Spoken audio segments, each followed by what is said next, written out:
Hey everyone, just a couple minutes before the hour or a minute before the hour, so we'll get started in a second. So I'll just sit tight for a minute and we'll get started. Thanks so much.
Hey everyone, welcome to the TrafficLink user training. I see people just rolling in still, so I'll give it about 30 more seconds and then we'll just get going because lots of exciting content to share today. Lots of updates have occurred, so we'll get into it in just 1 second.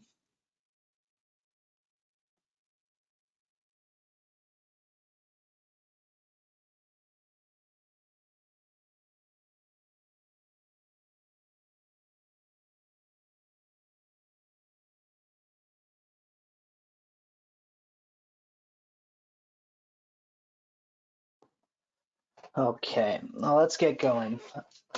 So thank you everyone for joining. Excited to see everyone today and see all the participants. Nice crowd, good to see.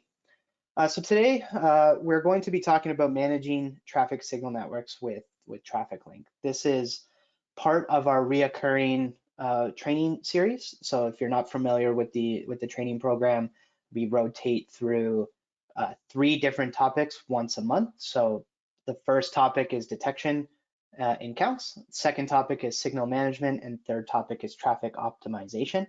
And we rotate between the 3 topics every month so that we generally cross all topics over time and make sure all of our users have access to training and access to content to make sure that everybody's taking full advantage of the platform.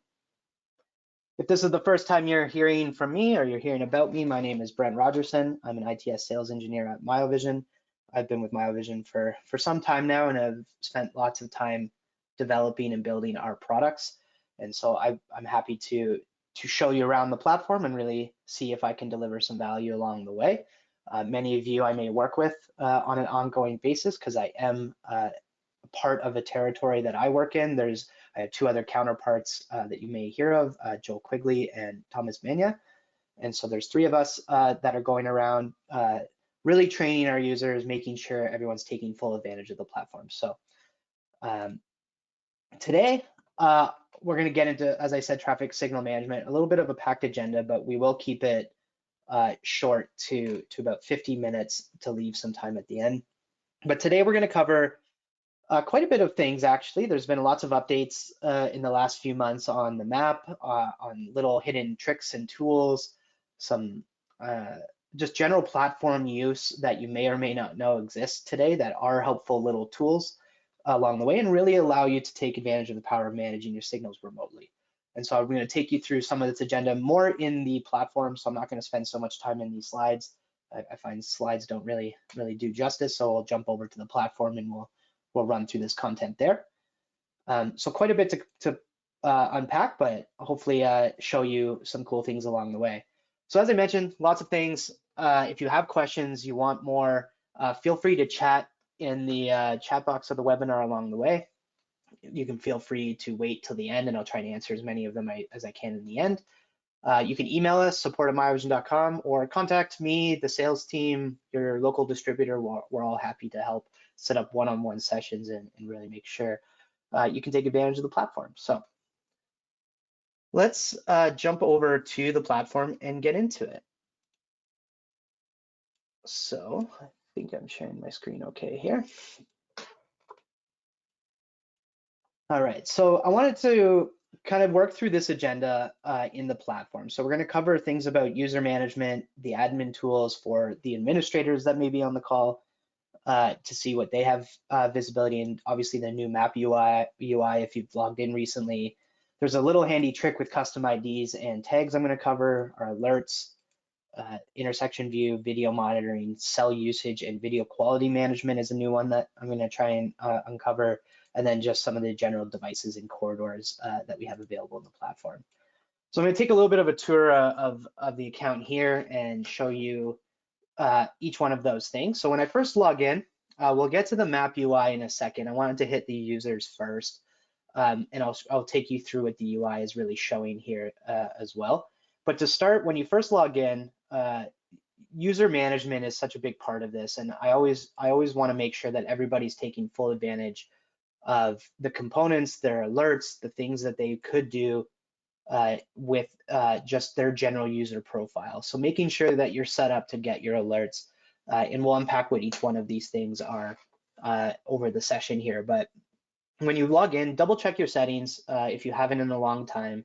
Set up what alerts you may want for signal operation items. So that would be things like your intersection's gone into flash, its power loss, threshold, and when we get to the intersection view, you'll see some of that get connected. If you have device alerts set up, so in the scenario, if there's a device failure, or if there is a device unconnected, say you've lost communications with your controller, whatever it may be, you can get an alert saying that something has stopped when it wasn't stopped before. So having your alerts more tailored to what you would like to see and what you would like to do with the platform would be key. You may not care about alerts, that may be for another group. So free to decide, set up email, text message, whatever you want. Maybe you only care about it during the day. And so you only want messages between 9 and 5 as an example. But what I wanted to show down here at the bottom is tags. And so tags I'm going to unpack a little bit as I go, but one of the concepts on a user is this concept of tags. What you can do is create an intersection tag and a user tag. So what that means is that you can add a specific profile to an intersection, call it like an intersection ID or a district or whatever it may be, and say district 1, this person should only get alerts about district 1. And then you can set it up so that intersections in that grouping would only get messages about that. And I'll show you that again at the intersection level in a second, but we'll come back to that. So just keep that in mind, that there's this tag part at the bottom here that I find really helpful. When it comes to user permissions, there is 4 general things, and the administrator one is the one I'm going to talk about here in a second. That is more of the new updates. But you can either be an administrator. An administrator is allowed to read, write, they can change things, they can add devices, they can add other users. They have full control over the whole platform. Read, write is they have full control over everything in their account, but they can't add any more users or remove other users. View only with video. You can go in and you can view everything, including the video, or just view only, which doesn't include the video.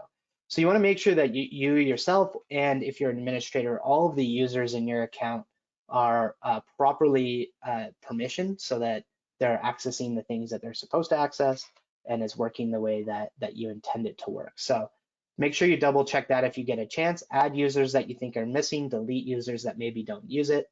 And I'd be happy also to help you clean up your users if you want. But if you are an administrator, we have up in the top right, so if you click on the top right, there's this concept of admin settings. So if you go to the admin settings, there's a few things here now that an administrator can get access to. So the first one is actually an addition to our detection piece called the roadside configuration. We have recently launched a level of support to do roadside configuration of our devices, for the traffic detection side. So if you're familiar with our traffic detection device, the SmartSense, it has historically been only cloud-based, in the sense that you have to configure from your laptop and you have to configure through a cloud connection. That is not 100% true anymore. There is an aspect of it that is locally managed. You can connect to it, you can stream video, and you can get a level of iteration directly on the device. So this could be for your technicians out there that may just want to plug into the device and do it locally while on site. If you already have existing fiber lines and you're not using cell, you can take advantage of some of these features. They're not fully completed yet. It's something we're rolling out over throughout this year. So that's why you may not have heard about it yet. But in the admin settings, you can actually set a local password on the device now. So this is a password that's not based on your user permission level in the platform. This is a password that you can set on the device locally. So if someone were to attempt to access the device locally to either see the stream or the configuration, they need a password to get into it. And so the administrators get to control what that password is. There is only one password. All the devices will have the same password, but this is where it gets controlled. So stay tuned for more about the roadside configuration tools in a future session as they get completed and roll out. But if you're an admin, you would see this if you log in. The next one down is the support access. So this is a feature that I like to mention is there. You don't have to use it. In fact, I can support you way better if you don't, in the sense that we can help you with configurations, we can help you with changes, and we can get involved and make sure you're properly supported. However, we recognize that security and control are super important. We don't want you to feel uncomfortable in any way that Miovision can go in and help support at any time. And if you feel like you want control over when Miovision goes in, you have this option to say Miovision support access is on or off. So this could be for scenarios where you're trying to significantly limit down the access to a device, including limiting Miovision. But if you're happy with our support and you're okay with our access to the devices or the access to the platform to make sure it's fully configured and operating in the way that we intended to, you can take advantage of that and just leave it on. So that's a thing that you can use. I want to make sure everybody knows that exists. If say you call in with a support issue and you need something to resolve and this was turned off, I may have to ask you to turn it back on so I can jump in and go in and help you and really understand the problem. But that is an option and that is something in your control. The last one that we recently launched, and I'm going to show this in two parts, but the first part is video streaming and storage. And the total usage of the video itself, or total usage of data, especially if we're on a cell connection.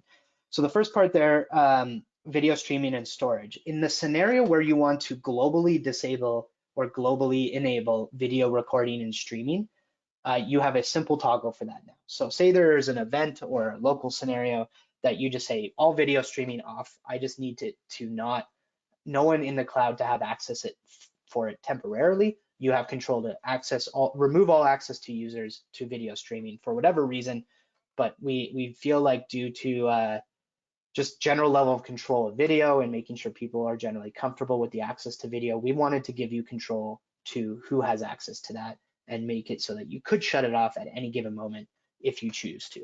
Obviously, video is a very helpful tool for traffic operations and troubleshooting detection problems, but it is an option in the platform. Data usage. So this is something we're starting to pay attention a little bit more, as video streaming is one of our largest used features in our platform. It's a great tool. I love using it. Our users love using it. But data consumption on cell is a real thing. You don't pay by the gig like a traditional cell plan.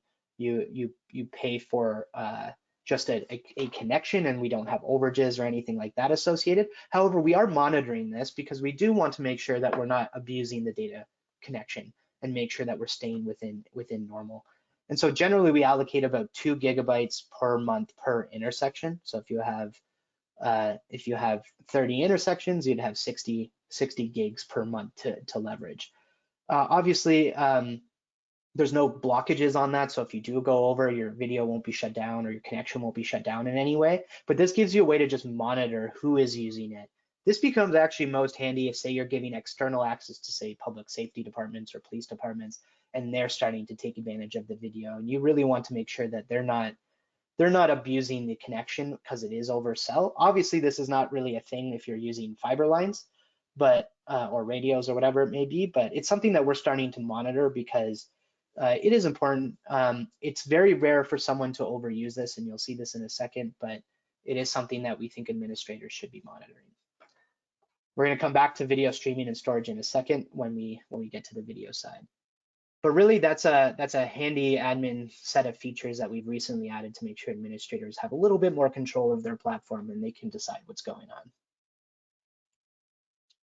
All right, so let's jump over to the map view. So now that you're a user and you're all set up and everybody's getting involved, let's look at the new map view. If anybody's been in the platform recently, you would have noticed this. You would have noticed the change in the platform where the UI has gotten a little bit easier to use. It's been divided into two views. One is called our installations, or our view of our network. We often heard from our customers that seeing the alerts and the deployments and everything all at the same time was kind of a messy map to look at. Not everyone really wanted to show it up on their screens because it always had problems, or it always had an alert that was persistent for probably a good reason, or not. It was just always there, but you didn't always want to show those things. So originally we tried to give you the filters to remove them, but we decided it's just easier to separate the two concepts. So when you log in, you get a view of your deployment. If you look here on the left, you can see there's a general summary. We have 37 devices here, 37 cameras, and 37 smart senses. I can also filter that a little bit into what installations I have. So if I wanted to say, show me just the SmartLink locations and apply, probably gonna remove them all. I can remove that filter and go back. So it gives me better ways to slice up my network. So I can say, give me all of my SmartSense devices in a way that I can go back and maybe I want to add SmartSenses to locations, or I want to complete my network. This gives me a better view. In the future, we're thinking about how could we add other map attributes, like where are all my controllers of a certain type, or where are all my, I don't know what's another example, where are all my connected MMUs versus not. So basically any map attribute can continuously be added to this layer, so you can do more map-based things on the platform. So that's just looking at the general deployment map, and you can see along the left, I have a little bit better access in a list where I can click on any one of the intersections and it'll take me to the intersection directly. So if I know what I'm looking for, I don't need to search up in the top bar anymore, which is still there. You can still search at the top bar, but having it on the map view on the left, I find a little bit more helpful. The second page here, so there's installation and then there's active alerts. And so here it actually only shows you the intersections with active alerts. It doesn't show you everything mixed in between. So you can pull like a page, or you can take a snapshot of the map and say, go to all these locations that have alerts. It is also broken down into two different concepts. One are called critical alerts. The other ones are just other alerts. They're problems, but not critical problems in the sense that a safety is now in question. And so a critical alert we call power loss, flashing lights, a device is unavailable, or telemetry is unavailable. These are the type of alerts that are directly impacting the driver experience, or directly impacting your connection to the intersection, or your control of the intersection with detection. So if you get a critical alert, these are the ones that you would likely want to respond to immediately, because we want to make sure that these are cleared quickly. The other alerts are more around ongoing operational things, like a detector problem is stuck on, maybe a loop has degraded in the ground, maybe batteries are on, which is important, especially if a battery is getting low. But generally, you haven't got to a critical state yet. If a battery were to go out, it would graduate to a critical alert of like power loss. So you'd see a progression of battery in use to battery low to power loss. And then you can see it go from just a normal alert to a critical alert in that process. As well as like things like during configuration around IP conflicts. So if you plug in a new device to your network and it's a shared network with the city infrastructure, you want to know if you're conflicting with another device, because then you'll get your connection will be kind of random at best, and you'll get some data but not all the data. And so having visibility into what are my detectors doing, what are my preemptions working, are my batteries on, and is my network having problems, all available through these alerts, and you can easily see them on a map now about where are the problems and how do I dispatch a technician to go and solve those problems. So it gives you a little bit more handy control, a little bit more visibility into it, and you can see them more on a map. What I like to do, if over time you're starting to see reoccurring alerts here, or originally you had 10, and then you dispatch technicians or whoever it may be, and you slowly see the alerts list reduce. It's almost like a daily activity to make sure we're reducing the number of alerts. Obviously, critical alerts are way more important than other alerts. However, they're both valuable in the sense that they're likely driving a real problem that could be addressed in some way or another. So that's the biggest change that we did on the map view, which allows you just to see the platform, see your network, and see where the problems are in a much better visibility way as well. We also like to present the platform to others, and we don't want it so cluttery that it's hard to show others because you want to be proud of it. So this gives you that control as well.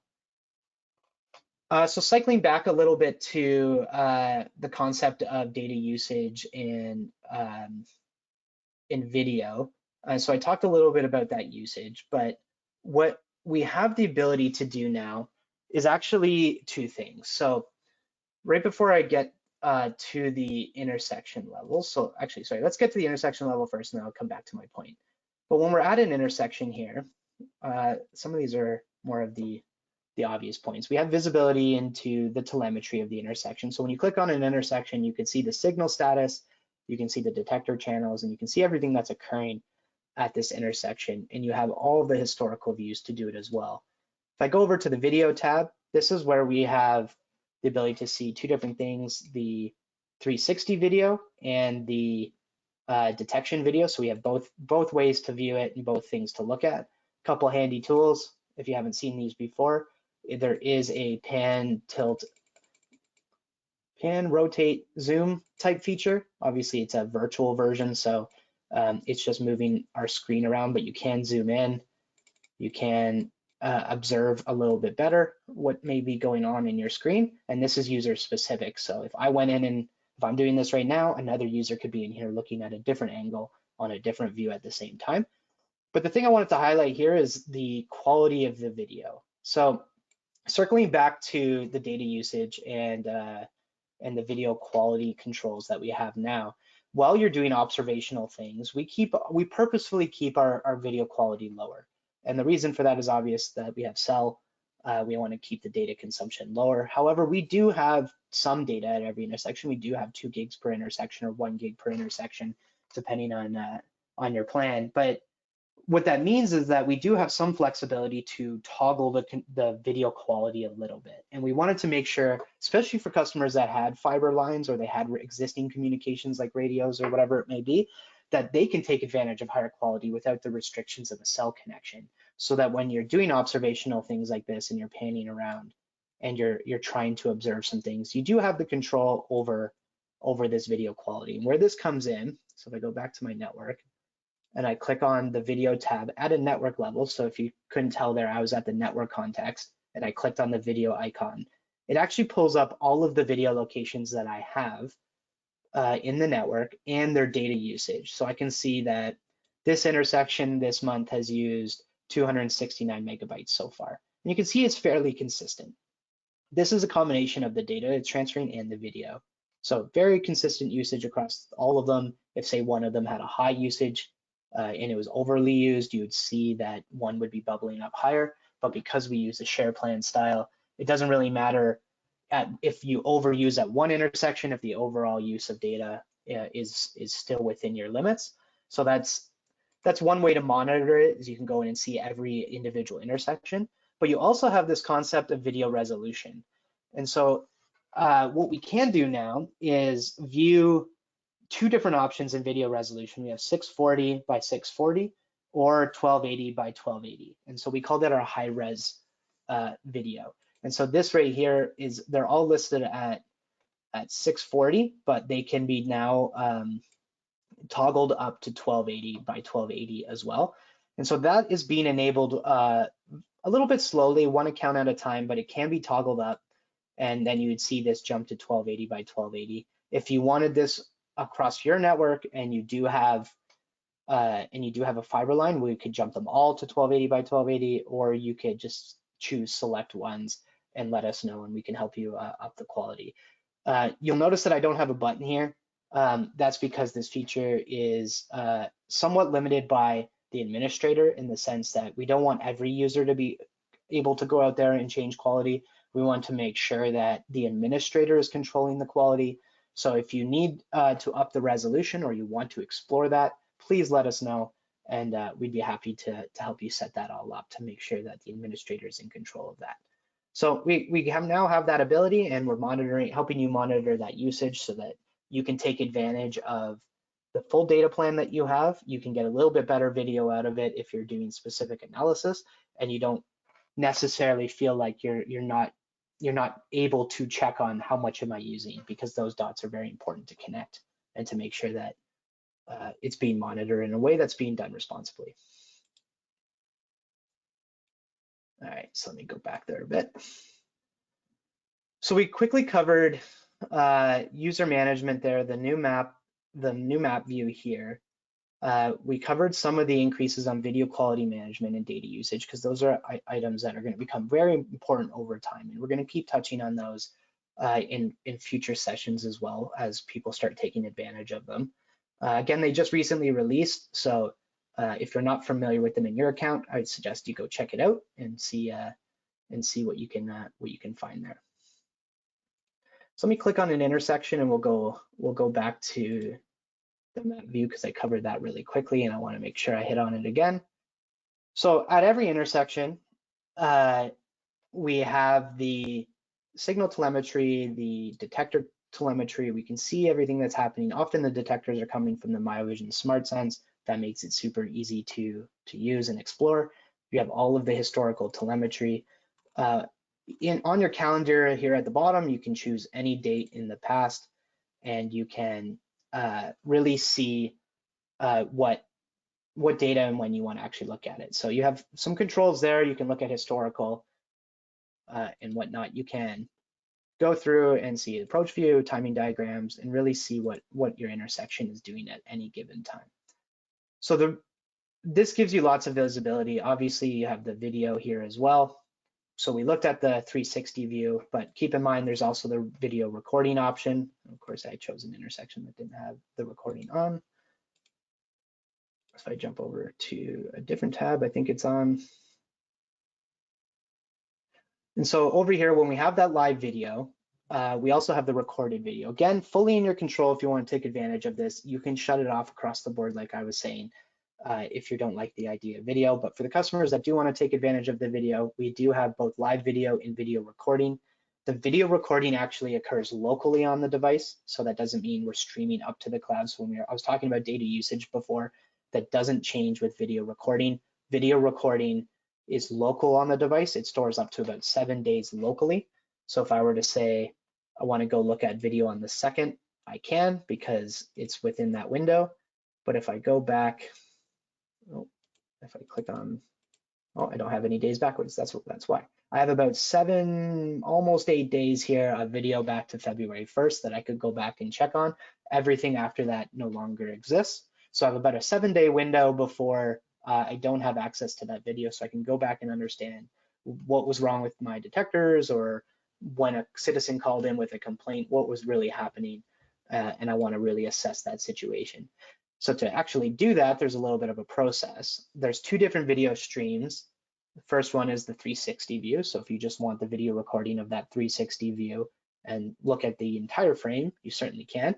You just click, I want the 360 standard, and then I want to recall that. What recall means is it uploads it from the device. So it goes from the SmartLink up to the cloud, so I can watch it in the cloud. This is me uploading it from the field because it's storing locally. Once I have it in the cloud, you can keep it in your platform under the recalled videos tab for as long as you want, and all of the historical video will exist there. You can delete it, you can download it, then delete it, whatever you want to do.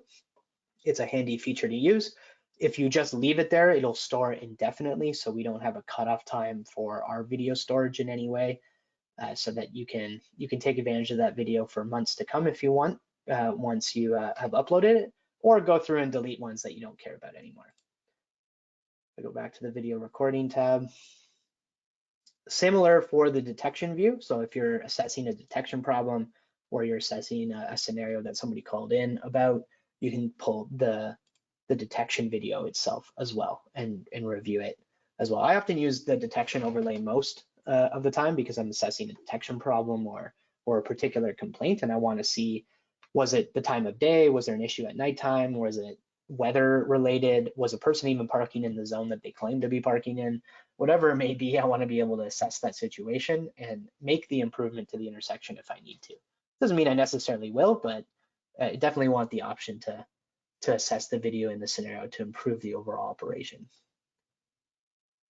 So that's the video management side and the overlay of video and standard video. So we have both those options, and take advantage of them all you want. Monitor your video usage so that you don't consume all of the data, but you certainly have lots of wiggle room on the data side. So certainly take advantage of and keep track of it so that you're taking full advantage of the data allotment there. So let me go back. Next is, I think next on my list. So the new one that we actually released just recently is custom IDs and tags. And so coming back to that point about the user tags that I mentioned earlier about adding a tag to a user, that really works at an intersection level. And there's two things to think about here where, say I wanted to take this intersection. If I go to my configuration tab down here at the bottom, this has all of the configuration that we do at an intersection level for that signal that you're seeing on the telemetry view, the intersection map that was on the right, how do we draw the zones. All of those features can be found here, and you can edit them and relabel them in any way you want.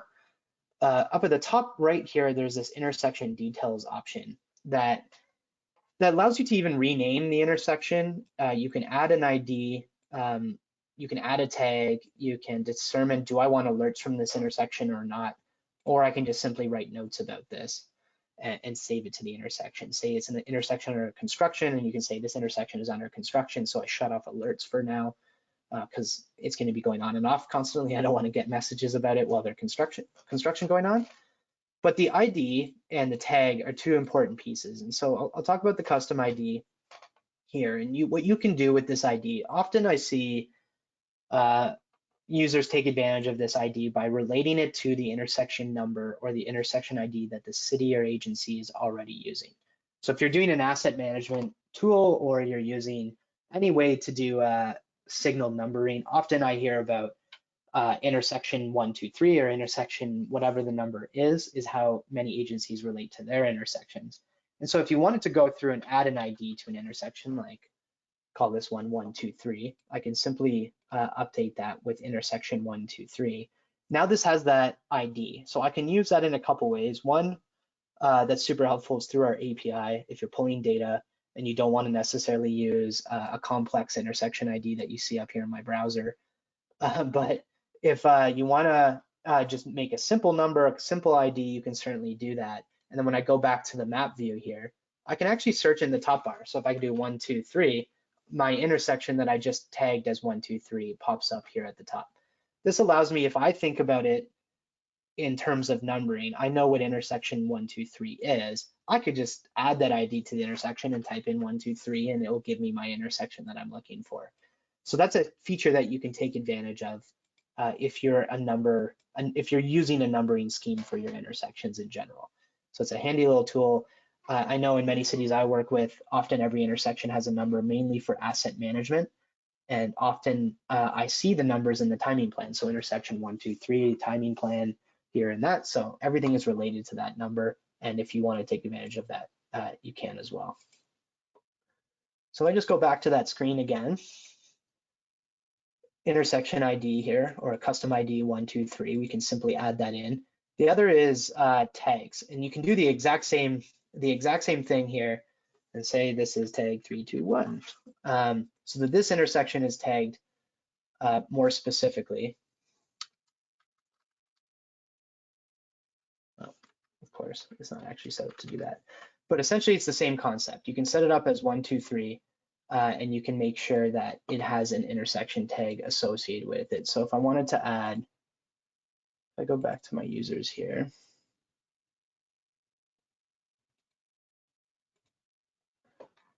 is it the same concept? What did I say, 321? So we'll add a tag for 321.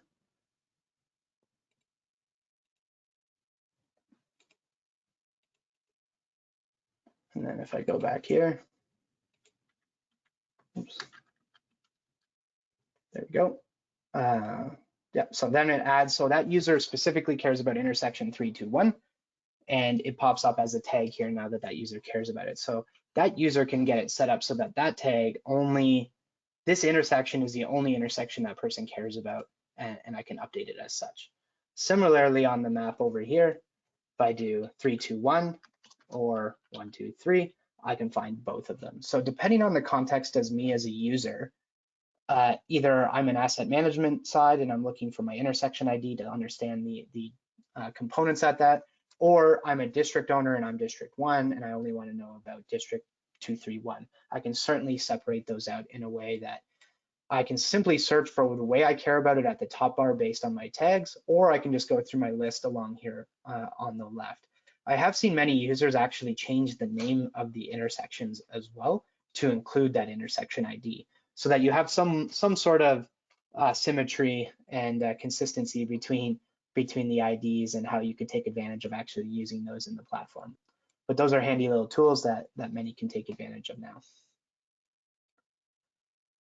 So the last feature set I'm going to talk about for the next few minutes before I'll open it up to questions is more around the device pages. And I want to show a few things here, and then I'm going to jump over to a demo cabinet, so I'm not really touching anything that I shouldn't be.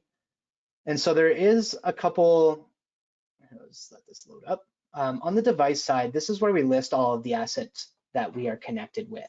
And that can range from a controller, so what controller are we connected to, where are the devices that are there, and what are the serial numbers. Often when we're doing asset management type applications, we care about the serial numbers. Everything has a serial number, and it's that's how we track everything. We track warranty dates, we track everything that's connected that way, and often our alerts that we see often come from a specific ID because that helps us get to troubleshooting. But beyond the Miovision devices, it allows us to connect things like traffic controllers or conflict monitors or whatever it may be. And so I'm going to jump over to a demo cabinet that I have set up just so that I can show you some of these features in a cabinet that's in my office, wherever the office is these days. It's not that I've been allowed out of my home office for a while, but back in my office, I have a demo cabinet set up that I can play around with. And so if I go to the device pages here, we can actually connect right into those controllers, and we can really take advantage of the connections to these devices. So the first one is the controller. So here I can go over to the far right. Every controller handles the connection to the devices slightly different. So we often refer to this as remote access to devices. So not only are we presenting all these applications in our platform through the telemetry page, through the video, everything that we use in terms of our tools are presented in the platform. But if you're actually more comfortable just going to check your traffic controller or check your conflict monitor all through the platform as well, you can do that directly on a device level and not necessarily in our platform. And we refer to this as remote access. So first one, like I said, was the controller. If I go over to the right here, I have the concept of connect or edit. Let me go to edit first. So this controller is an M60. It could be Econolite, it could be Intolite, whatever controller type you're using. How am I connected to that controller? In this case, I am actually connected over SDLC because I'm doing detection here. But I also have an Ethernet connection to the traffic controller. And in a Siemens world, they call this Telnet. It's a much older style of connecting to a traffic controller, but it works just the same. It allows you to pull up the screen directly into TrafficLink and allows you to play around with the screen in the UI. I'll show you in a second. Other platforms like Intolite, they use a web page. So we have this tool called the Remote Access Client that allows you to open up the web apps of the devices that are out there and open it up in a separate browser so that you can take advantage of, say, the McCain or Intolite web applications that are on their controllers, that are hosted on their controllers, and open that up in a separate browser, utilizing and leveraging the connection that the SmartLink provides. That way, what the remote access client essentially does is creates the security of the connection from your machine that you're on, meaning your computer, all the way out to that device in a very secure way. And we need a remote access client to allow for their web apps to be opened up in the platform. And so we use a client to do that. You may be prompted to download the remote access client to your computer, and then it'll simply open up once you have authenticated yourself through your TrafficLink platform. So all of the security is managed for you through your platform and through your user login, so that you don't really have to think about the security. We've taken that off your plate, and we can manage that for you. So in this case, it's Telnet, but it can certainly be others. Econolyte uses Remote Panel. Remote Panel is something that they've essentially helped us with, where we can just pull it up directly in our platform as a Remote Panel app. So we don't need to be in a separate web page or a separate view like Telnet. We can just pull up the front panel because that's an app that they host. So depending on the controller types you have, you'll see different options here. What if I just close this out and then I connect to it? So the other option there was connect. It does just pull up my controller screen. And because this is an M60, it's Linux based, so you have to actually log into the controller. So having another layer of security here as well to make sure that the controller is managed as well as the platform access. That's a handy tool to have, is to make sure everything's logged in. So make sure that if that's a feature that you want to take advantage of and you want to access your controller remote panels to essentially view or make changes, you're certainly allowed to do that. Let me know if you need help setting those things up. The last one here that I've been using a lot lately, especially on understanding flash alerts or intersection operational alerts that tend to occur over time, and everybody being remote now in their home offices or through the pandemic.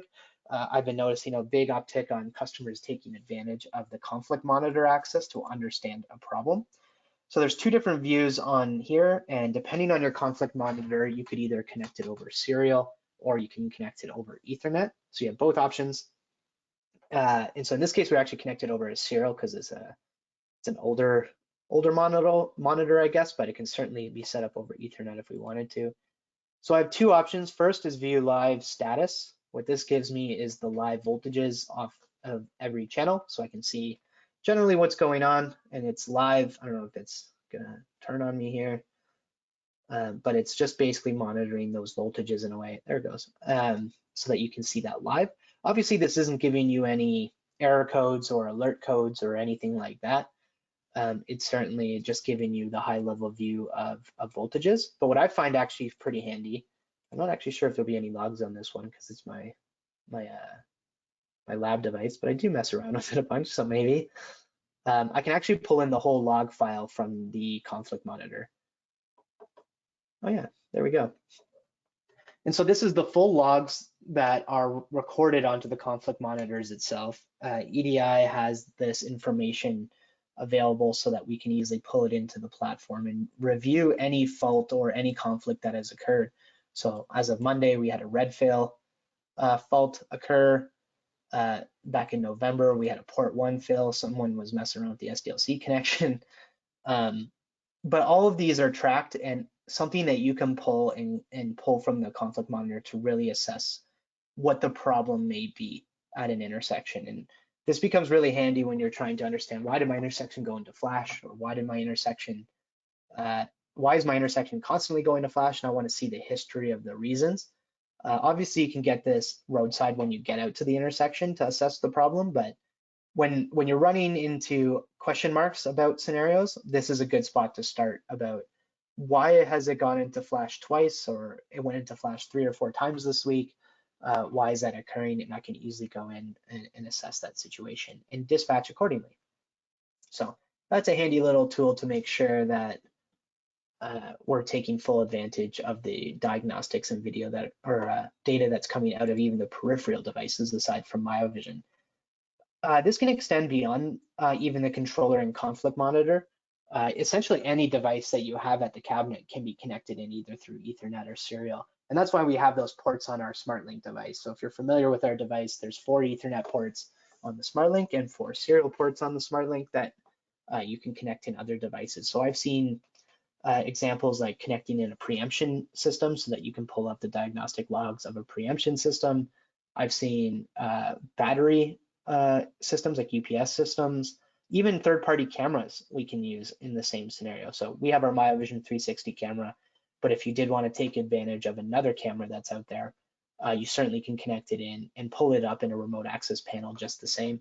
But again, keep an eye on that data usage, especially if you're over cell. But if you want to consolidate your data, if you want to consolidate all of your devices into a single view that you can access them and keep track of them at an intersection level, this platform gives you the ability to do that and really build up on it.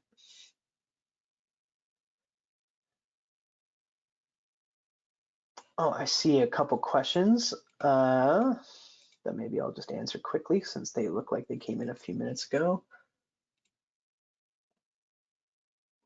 So back to the video. Oops, let me go to an intersection to answer your question here. So the first question was that I'm just going to quickly answer here. Where are the recalled videos recorded? And so the video, oh yeah, there's my cabinet. The videos are recorded to the SmartLink locally in the cabinet. So there is a 64 gigabyte hard drive that's local in the device that can record the video locally. Obviously, if you increase the video quality, the amount of video you can store is a little bit less, but you can record it locally to that 64 gig hard drive. There isn't an ability today that you can plug in an external drive to it, so you can't go up to it and plug in an external hard drive and record to that as of today, but you can upgrade the hard drive that's in there to a 512 gigabyte. So you can go from 64 to 512 and you can increase the storage that way. And we can help you with that as well, but it is stored and recorded directly to the SmartLink in the intersection.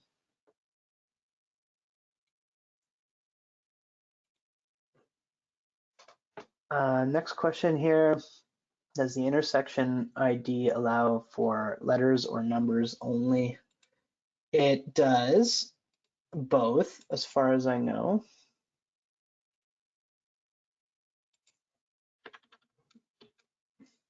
Yeah, so it'll do letters and numbers on the intersection ID so that you can call it essentially whatever you want. It doesn't really matter to Miovision what you call it.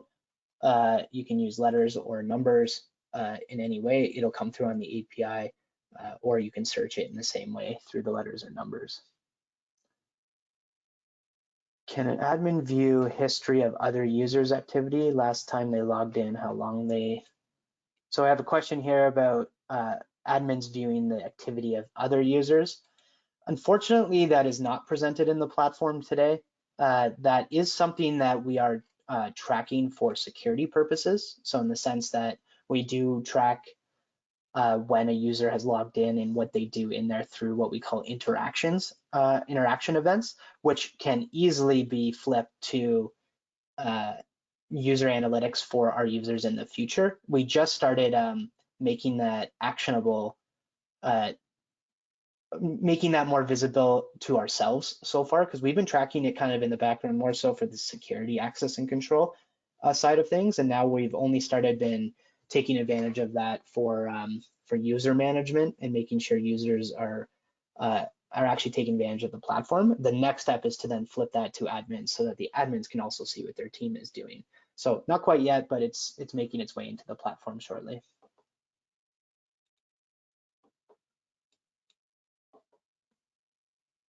So I was back at the devices here. I think that covers most things I wanted to talk about. The last thing I just want to highlight that not many people actually know about, but it's not fully related to signal management, but it's a thing that comes up enough that I'm not sure everybody is fully aware of it as a thing. So let's go over here to show it. It's called our corridor tools.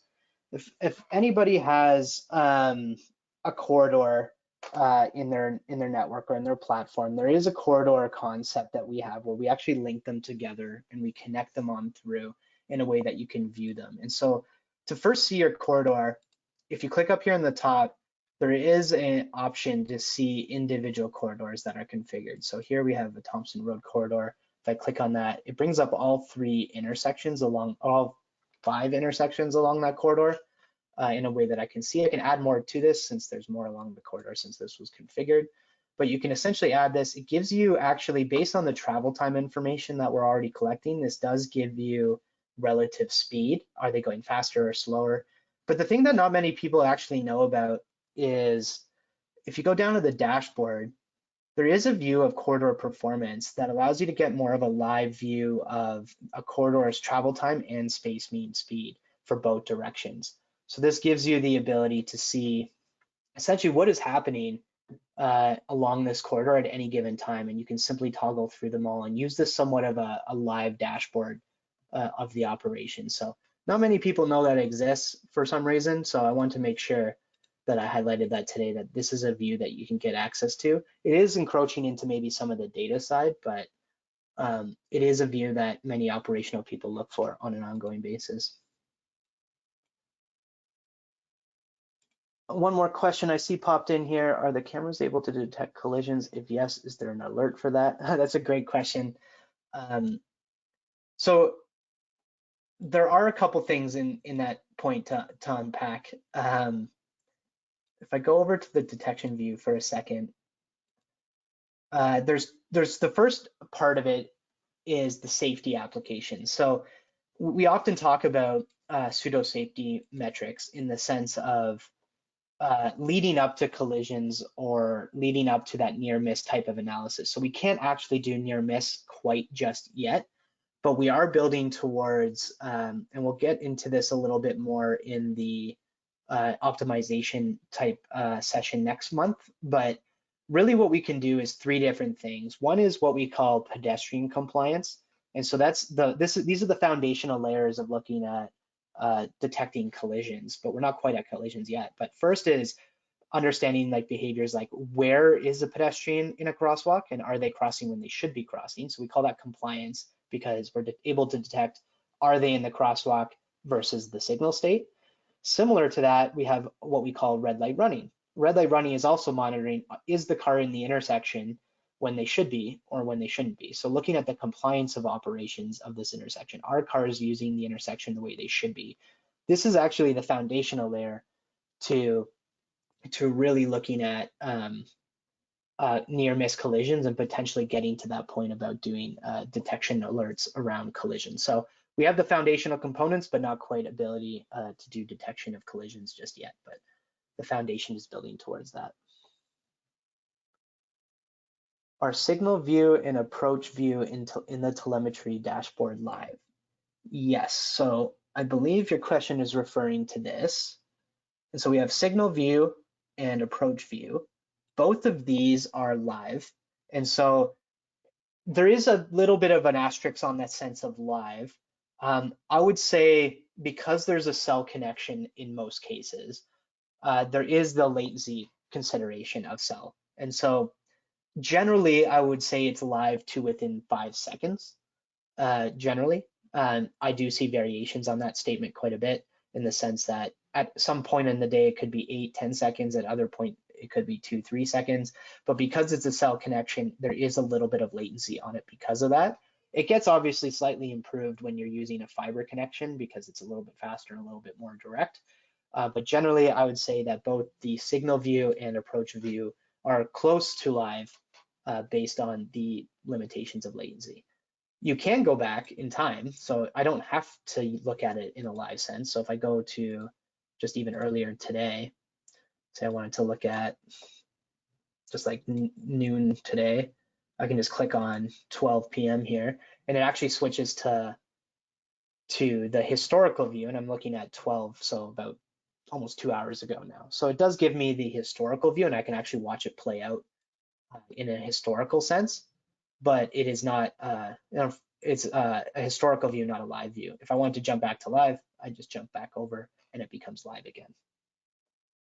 That's a good question. There is a scenario that, so often I talk about we are connected over cell or we're connected over fiber, but you don't necessarily have to have a device of Miovision's, or you don't necessarily have to have anything of ours in the cabinet. You could be leveraging us for software only. We only have a few customers doing this today, but what that option allows us to do is actually take advantage of the controller's ability to do ATSBMs, the high-res data logger files on the controllers. And when we do that type of approach and we're actually pulling in the data and the telemetry via the data logger, that's actually 5 minutes delayed. So if you're taking advantage of our platform via a software only scenario, so you already have communications, you already have devices in your cabinet, and you already have access to high-res data logger files, we have an API that allows you just to post those files into our platform and take advantage of everything you saw here based on the files that already exist without needing to take advantage of a device in the cabinet or maybe our detection necessarily. But that scenario is actually slightly delayed by 15 minutes just due to the nature of the data logger files. So there are a couple options and a lot of different ways to connect into the signals and get your data in any way you want. So that's let me just double check my little agenda here. I think I covered quite a bit of this. So just a quick recap, and then I'll wait to see if there's any more questions ending the hour here. So we covered some user management. So looking at what are all the users, how do we set up a user in alerts, what is my admin controls, what can I do to override it, and then how do I look at my intersection, how do I look at my view, how do I manage devices, and so on, how do I look through the new map. So there's quite a bit of tools that you have at your fingertips to manage your signals and manage your teams that are managing the signals. So please take advantage of it. Oh, I did see a couple questions rolling in right here. Is a camera control based on client request? What did you click on to have the camera rotate and zoom? I can rotate the camera view and zoom by clicking on the black control box located in the bottom right corner, but cannot use the mouse over the video to rotate the zoom. Oh, really? So if I go over to this video here, cannot use the mouse over the video. Oh, that's so once you click in, so like I can't click on it right now when I'm looking at the video, and clicking on it does nothing. I can move the labels. So if you want to reposition the labels, if they're in your way, you can easily just move those labels. But once you click in, so once I click the little arrow box down here at the bottom and I do zoom in once I zoom in once, I can pan around with my mouse and then use my scroll wheel to go in. So that way it doesn't just start moving on you all of a sudden. You have to actually engage with the little tool here on the right first. And once you engage with that tool, then you can just go over it with your mouse. That should work that way. So once you engage with it, then you can just use your mouse. And unfortunately, you can't really rotate. You have to actually click this here and rotate it here. And so you may have to be clicking it a bunch of times to get it to rotate. And then you can just reset it. One thing that we were thinking about is how do you lock it in place? So if you were to change the rotation and then lock it so that you want to look at it in a certain way instead of maybe your intersection's upside down for whatever reason, or you perceive it as upside down, then maybe we can think about locking it in a view, but currently that's not an option. If you're using software only, can you open the controller's web page?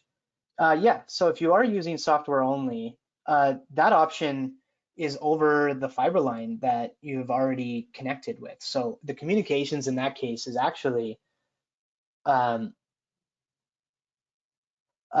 you're using the software only, you can actually use the controller just the same way over your connection and just open it up in our platform, because it's just the Ethernet connection giving you remote access to the front panel, and the communications is the mechanism that allows us to do that directly to the intersection. So there's a little bit of a networking configuration that needs to occur to allow for that, but it certainly works either in our platform, but if you already have communications, there's likely a chance that you have it in a different platform or a different web page that you can do the same thing. But yeah, if you're interested in that, we can certainly unpack that a little bit more, because that is definitely an option that we can do when the communications already exist. Can PTZ be used on recorded video? That's a good question. I believe it is. I've never actually tried though. Oops, recalled. Oh yeah, look at that. It is, so yeah, you definitely can use the same feature on the recorded video, because it is something that we do post-recording, and so that you can take advantage of it on any recorded video, maybe see it a little bit better, and take advantage of the visibility. So if you're looking at a specific scenario, you can certainly do that. Is Miovision working on flattening the live video stream? So this topic actually comes up quite a bit on the flattening of the video. It is something that we have to iterate towards. And so by iterating towards that, what I mean is we have this concept, sorry, of the detection overlay where we've divided it up into 5 different views or 4 views depending on your particular intersection. And so we've essentially done the work to allow us to change the views of this camera. But when you configure it, you have to actually select these views today. So our first iteration is to remove the concept of configuring views and allow us to configure on essentially anything on a full video screen. And you're not really differentiating a particular view. You're just looking at movements and you're looking at the screen, and we're kind of breaking down the barriers of what we're calling views here. The next step then is to flatten the video and to create some more manipulation on the actual view that we have and make sure that doesn't impact the way we do detection. So we're about 2-3 steps away from really being able to do the flattening properly, but we have built into the foundational aspects here to allow us to do that, where we're going to start with leveraging that by removing this concept of views and allow it to be a little bit more visibility all around. So not something that we're thinking about and something that's coming, but not fully baked yet. All right, we're at the top of the hour here, and there's a lot of really good questions. So thanks for participating. I'm going to end the session here because we've covered quite a bit, and I thank you so much for participating. Look out for the next session that's coming up in about a month, and I'll be likely sending out a few messages. If you have any more questions about our platform, feel free to check out our help center where there's training videos, help articles, and just general knowledge bases. Again, we have our video library at training.miovision.com. Please look for that if you don't know that exists. Please check it out. Feel free to also email me, call me, reach out to your seller, your partner, whatever it may be. Feel free to jump in and ask some questions.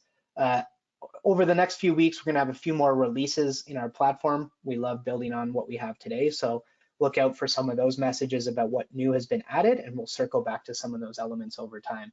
So again, thank you so much for participating and joining the session today. Looking forward to seeing everybody in the platform. So thank you so much. Have a good day.